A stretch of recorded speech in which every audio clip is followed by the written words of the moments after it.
Hello friends, welcome to nurses loop. ഇന്ന് നമ്മൾ discuss ചെയ്യുന്ന ടോപ്പിക്കാണ് ആംപ്യൂട്ടേഷൻ. എന്താണ് ആംപ്യൂട്ടേഷൻ, എന്തൊക്കെയാണ് ഇൻഡിക്കേഷൻസ്, ഏതൊക്കെ നേഴ്സിംഗ് കെയർ ആണ് പേഷ്യൻസിന് കൊടുക്കേണ്ടത് എന്നൊക്കെ ഡീറ്റെയിൽ ആയി ഈ വീഡിയോയിലൂടെ മനസ്സിലാക്കാം. Okay, let's move on to the topic.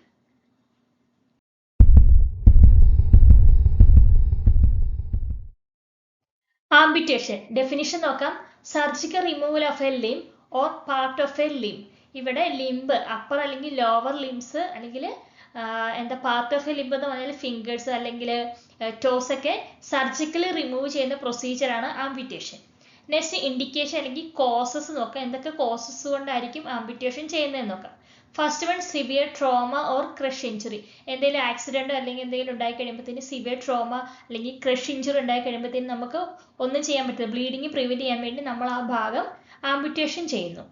Next peripheral vascular disease, അതായത് ഡയബറ്റിസ് അല്ലെങ്കിൽ ഗാംഗ്രീൻ ഉള്ള പേഷ്യൻസിന്, ഡയബറ്റിസിലാണെങ്കിൽ പെരിഫറൽ ന്യൂറോപ്പതിക്കുള്ള പേഷ്യൻസിന് എന്തെങ്കിലും ഇൻഫെക്ഷൻ ഒക്കെ വന്നു കഴിഞ്ഞാൽ അവിടെ സെൻസേഷൻ ഇല്ല, അപ്പോൾ പെട്ടെന്ന് അവർക്ക് അറിയാൻ പറ്റത്തില്ല. പിന്നെ കൂടാതെ ഡയബറ്റീസ് ഉള്ള പേഷ്യൻസിന് ഇൻഫെക്ഷൻ വന്നു കഴിഞ്ഞാൽ അത് ഹീലാവത്തുമില്ല, ഹീലാവാൻ ഒരുപാട് നാളെടുക്കും, അപ്പോൾ പെട്ടെന്ന് ഇൻഫെക്ഷൻ സ്പ്രെഡ് ആവാൻ ചാൻസ് ഉണ്ട്. അപ്പം സെപ്റ്റിക് ഷോക്കിലേക്ക് ഇത് ലീഡാവും നമ്മൾ പ്രോപ്പറായിട്ട് അത് കെയർ ചെയ്തില്ലെങ്കിൽ. അപ്പം അത് പ്രിവെൻറ്റ് ചെയ്യാൻ വേണ്ടിയാണ് ആ ഭാഗം നമ്മൾ കട്ട് ചെയ്യുന്നത്. അതുപോലെ ഗാംഗ്രീന് ടിഷ്യൂസ് ഒക്കെ ഡെത്ത് ആവുന്നു, അപ്പോൾ ഫർദർ കോംപ്ലിക്കേഷനിലേക്ക് പോകാതിരിക്കാൻ വേണ്ടി ആ ഭാഗം റിമൂവ് ചെയ്യുന്നു. Next infection, osteomyelitis, then necrotising infection. Osteomyelitis എന്ന് പറഞ്ഞാൽ ബോണിൽ ഉണ്ടാകുന്ന ഇൻഫെക്ഷൻ ആണ്. ഇപ്പോൾ ഫർദർ ഇൻഫെക്ഷൻ ബോഡിയിലേക്ക് സ്പ്രെഡ് ആവാതിരിക്കാൻ വേണ്ടി ആ ഭാഗം റിമൂവ് ചെയ്യുന്നു. Next malignancy, bone or soft tissue tumour. എന്തെങ്കിലും ബോണിൽ അല്ലെങ്കിൽ സോഫ്റ്റ് ടിഷ്യൂവിൽ ട്യൂമർ ഉണ്ടാകുമ്പോഴത്തേനും അത് ഫർദർ സ്പ്രെഡിങ് പ്രിവെൻറ്റ് ചെയ്യാൻ വേണ്ടി നമ്മൾ ആ ഭാഗം ആംപ്യൂട്ടേഷൻ ചെയ്യുന്നു. Post operative nursing care, immediate care എന്തൊക്കെയാണെന്ന് നോക്കാം. അതായത് പേഷ്യന്റ് ആംപ്യൂട്ടേഷൻ കഴിഞ്ഞ് വന്നപാട് നമ്മൾ എന്തൊക്കെ കെയർ ആണ് കൊടുക്കേണ്ടതെന്ന് നോക്കാം. Monitor vital signs and signs of shock. Patient vital signs monitor ചെയ്യുക. എന്തെങ്കിലും ഷോക്കിന്റെ സൈൻസ്, ഹൈപ്പോടെൻഷനോ അല്ലെങ്കിൽ ടെക്കികാർഡിയൊക്കെ ഉണ്ടോ എന്ന് ചെക്ക് ചെയ്യുക. പേഷ്യന്റ് ബ്ലീഡിങ് ഉണ്ടാകാൻ ചാൻസ് ഉണ്ട്, അത് ഷോക്കിലേക്ക് ലീഡ് ആവും, അപ്പോൾ പ്രോപ്പറായിട്ട് നമ്മൾ മോണിറ്റർ ചെയ്യുക. Next assess bleeding and dressing. പേഷ്യന്റിന് ബ്ലീഡിങ് ഉണ്ടോ എന്ന് ചെക്ക് ചെയ്യുക, ഡ്രസ്സിങ് ഒക്കെ പ്രോപ്പർ ആണോ എന്ന് ചെക്ക് ചെയ്യുക. Pain management including phantom limb pain. പേഷ്യന്റിന് ഫാൻഡം ലിംബ് പെയിൻ ഉണ്ടാവാൻ ചാൻസ് ഉണ്ട്, അപ്പോൾ പെയിൻ മാനേജ്മെന്റ് നമ്മൾ പ്രോപ്പറായിട്ട് കൊടുക്കുക. മെയിൻറ്റെയിൻ പ്രോപ്പർ ലിംബ് പൊസിഷനിങ്, അതായത് പേഷ്യന്റിന് പ്രോപ്പർ ആയിട്ടുള്ള ലിംബിന്റെ പൊസിഷനിങ് കൊടുക്കുക. ഇതൊക്കെയാണ് ഇമ്മീഡിയറ്റ് ആയിട്ടുള്ള നഴ്സിംഗ് കെയർസ്. നെക്സ്റ്റ് പൊസിഷനിങ്, ഇത് ഇമ്പോർട്ടൻ്റ് ആണ്, എക്സാംസിന് ചോദിക്കും. First 24 hours elevate limb to reduce oedema. Oedema reduce ചെയ്യാൻ വേണ്ടി ലിംബ് എലിവേറ്റ് ചെയ്ത് വെക്കും, അത് ഫസ്റ്റ് 24 hours. ആഫ്റ്റർ 24 hours കഴിഞ്ഞ് keep limb flat to prevent contractures. Contracture prevent ചെയ്യാൻ വേണ്ടി ആ ലിംബ് ഫ്ലാറ്റ് ആയിട്ടാണ് വെക്കുന്നത്. കൺട്രാക്ചർ എന്ന് പറഞ്ഞാൽ സ്റ്റിഫ്നെസ് ആണ്. Next prawn position after 24 to 48 hours. 24 to 48 hours കഴിയുമ്പോഴത്തേനും പ്രോൺ പൊസിഷനിങ് കൊടുക്കുക. പ്രോൺ പൊസിഷൻ എന്ന് പറഞ്ഞാൽ കമന്ന് കിടക്കുക എന്ന് പറയും, അബ്ഡമൻ ഫ്ലാറ്റ് ആയിട്ട് കിടക്കുന്നത്, അതാണ് കമന്ന് കിടക്കുക എന്ന് പറയും, അതാണ് prawn position. Prevent hip flexion contracture. Hip flexion contracture prevent ചെയ്യാൻ വേണ്ടിയാണ് ഇതെന്ന് വെച്ചാൽ. ഹിപ്പ് ഫ്ലെക്ഷൻ കൺട്രാക്ചർ എന്ന് വെച്ചാൽ നമ്മുടെ ഹിപ്പിന് പ്രോപ്പറായിട്ട് സ്ട്രെയിറ്റ് ചെയ്യാൻ പറ്റുന്നില്ല, കാരണം ഹിപ്പിന്റെ മസിൽസിൽ കൺട്രാക്ചർ സ്റ്റിഫ്നെസ്, ഹിപ്പിന്റെ മസിൽസിൽ സ്റ്റിഫ്നെസ് ഉണ്ടായി ഹിപ്പിന് പ്രോപ്പറായിട്ട് സ്ട്രെയിറ്റൻ ചെയ്യാൻ പറ്റുന്നില്ല, അതാണ് ഹിപ്പ് ഫ്ലെക്ഷൻ കൺട്രാക്ചർ. അത് പ്രിവെന്റ് ചെയ്യാൻ വേണ്ടിയാണ് നമ്മൾ പ്രോൺ പൊസിഷൻ കൊടുക്കുക. Fandom limb sensation and pain. Sensation or pain felt in the missing limb.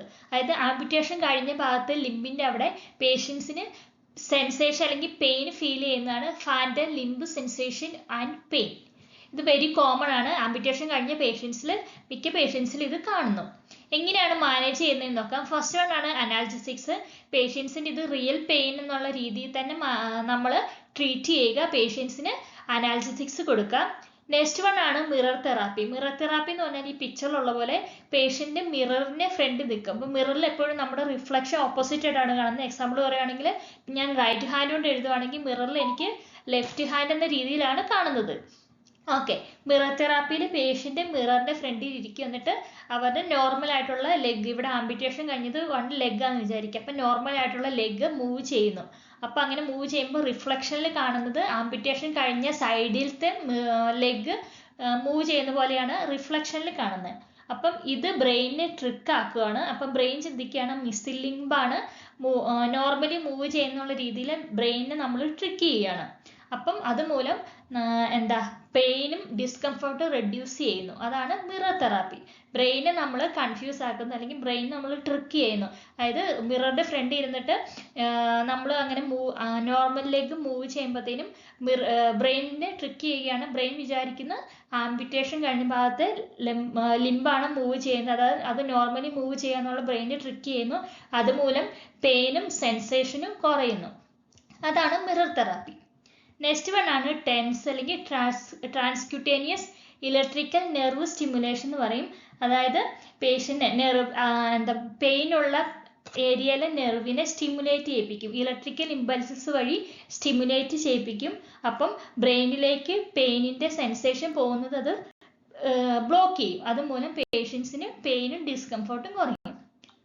Next one ആണ് സൈക്കോളജിക്കൽ സപ്പോർട്ട്. പേഷ്യന്റിന് നമ്മൾ പ്രോപ്പർ ആയിട്ടുള്ള സൈക്കോളജിക്കൽ സപ്പോർട്ട് കൊടുക്കുക. പേഷ്യന്റ് പെയിൻ ആണെന്ന് പറയുമ്പോഴത്തേനും അവരെ സപ്പോർട്ട് ചെയ്യുക. അതുപോലെ തന്നെ മെഡിസിൻ ഒക്കെ കൊടുത്തിട്ട് നമ്മൾ പേഷ്യന്റിനെ ട്രീറ്റ് ചെയ്യുക.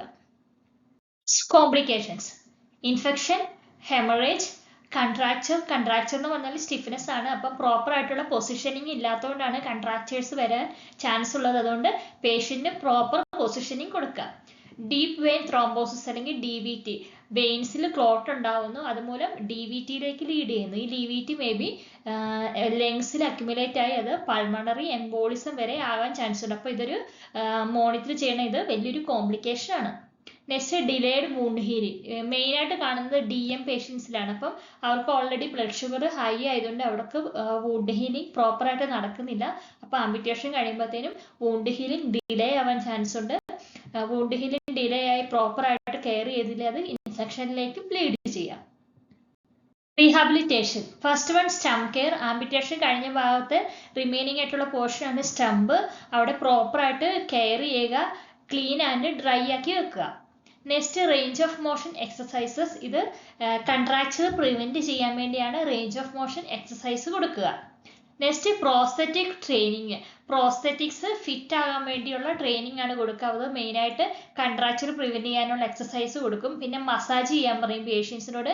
അതായത് താഴേന്ന് മുകളിലേക്ക് ടുവാർഡ്സ് ബോഡിയിലേക്കാണ് മസാജ് ചെയ്യേണ്ടത്. അതുമൂലം സ്വെല്ലിംഗ് ഒക്കെ റെഡ്യൂസ് ചെയ്യാൻ വേണ്ടിയാണ് അങ്ങനെ മസാജ് ചെയ്യുന്നത്. നെക്സ്റ്റ് വൺ ആണ് സൈക്കോളജിക്കൽ കൗൺസിലിംഗ്. പേഷ്യന്റ് പ്രോപ്പർ ആയിട്ടുള്ള സൈക്കോളജിക്കൽ കൗൺസിലിംഗ് കൊടുക്കുക. Patient education: first one proper stump hygiene. Stump എപ്പോഴും ക്ലീൻ ആൻഡ് ഡ്രൈ ആക്കി വെക്കുക.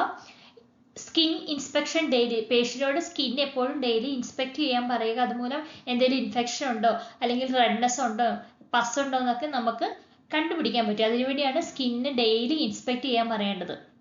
Use of compression bandage. Patient അവിടെ കംപ്രഷൻ ബാൻഡേജ് യൂസ് ചെയ്യാൻ പറയുക. അത് സ്വെല്ലിങ് കുറയ്ക്കാൻ വേണ്ടി ഹെൽപ്പ് ചെയ്യും. Importance of physiotherapy. ഫിസിയോതെറാപ്പിയിൽ എപ്പോഴും ഫിസിയോതെറാപ്പി ചെയ്യാൻ പറയുക. അതുമൂലം കൺട്രാക്ചേഴ്സ് ഒക്കെ പ്രിവെന്റ് ചെയ്യാൻ പറ്റും. നമ്മുടെ പ്രോസ്തെറ്റിക്സിന് വേണ്ടി അത് ഹെൽപ്പ് ചെയ്യും. ഇത്രയാണ് പേഷ്യന്റ് എഡ്യൂക്കേഷൻ. ഇത്രയാണ് ആംബിറ്റേഷൻ. നിങ്ങൾക്ക് എല്ലാവർക്കും മനസ്സിലായെന്ന് വിചാരിക്കുന്നു. എന്തെങ്കിലും ഡൗട്ട് ഉണ്ടെങ്കിൽ കമന്റ് ചെയ്യുക. അതുപോലെ ഏതെങ്കിലും ടോപ്പിക്കുകൾ നിങ്ങൾക്ക് ആവശ്യമുണ്ടെങ്കിലും കമന്റ് ചെയ്യുക. കൂടുതൽ നേഴ്സിംഗ് എക്സാംസിന്റെ ടിപ്സിനും വീഡിയോസിനുമായിട്ട് എൻ്റെ ചാനൽ സബ്സ്ക്രൈബ് ചെയ്യുക, സപ്പോർട്ട് ചെയ്യുക. അടുത്ത വീഡിയോയിൽ വീണ്ടും കാണാം. Thank you.